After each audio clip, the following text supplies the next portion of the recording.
திருவள்ளுவரின் வழியில் வாழ்ந்து வாழ்வின் உன்னத நிலையினை அடைய திருக்குறளோடு நாம் என்னும் இந்த நிகழ்விலே இணைந்திருக்கின்ற உங்கள் அனைவருக்கும் முதற்கண் வணக்கம். குறள் எண் 954, அதிகாரம் குடிமை. பிரேசில் நாட்டைச் சேர்ந்த உலக புகழ்பெற்ற கால்பந்தாட்ட வீரர் பீலே கால்பந்து உலகக் கோப்பையை 3 முறை வென்று தனது நாட்டிற்கு பெருமை சேர்த்தவர். கால்பந்தினை எதிரணி வீரர்களின் கால்களில் சிக்காமல் எடுத்துச் சென்று இலக்கை நோக்கி அடிப்பதில் வல்லவர்.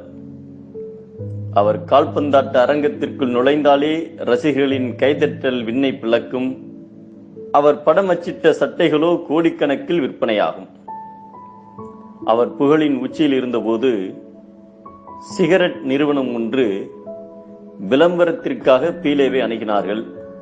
அவரிடம், எங்கள் சிகரெட்டை நீங்கள் புகைப்பது போல நடியுங்கள், அதற்கு ஊதியமாக பல கோடி டாலர் பணம் தருகிறோம் என்று ஆசை காட்டினார்கள்.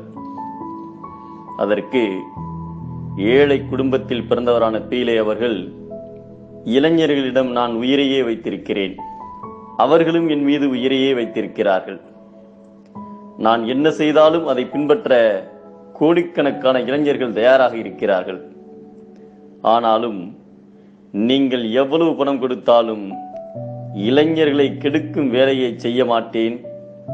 சிகரெட் புகைப்பது, மது அருந்துவது போன்ற எந்த விளம்பர படத்திலும் நடிக்க மாட்டேன் என்று மறுத்துவிட்டார். நல்ல குடியில் பிறந்தவர்கள் கோடிக்கணக்கில் பணம் கிடைப்பதாக இருந்தாலும் ஒழுக்கமில்லாத செயலை செய்ய மாட்டார்கள் என்பதை அடுக்கிய கோடி பேரினும் குடிப்பிறந்தார் குன்றுவ செய்தல் இலர் என்கிறார் நம் தெய்வப்புலவர் திருவள்ளுவர்.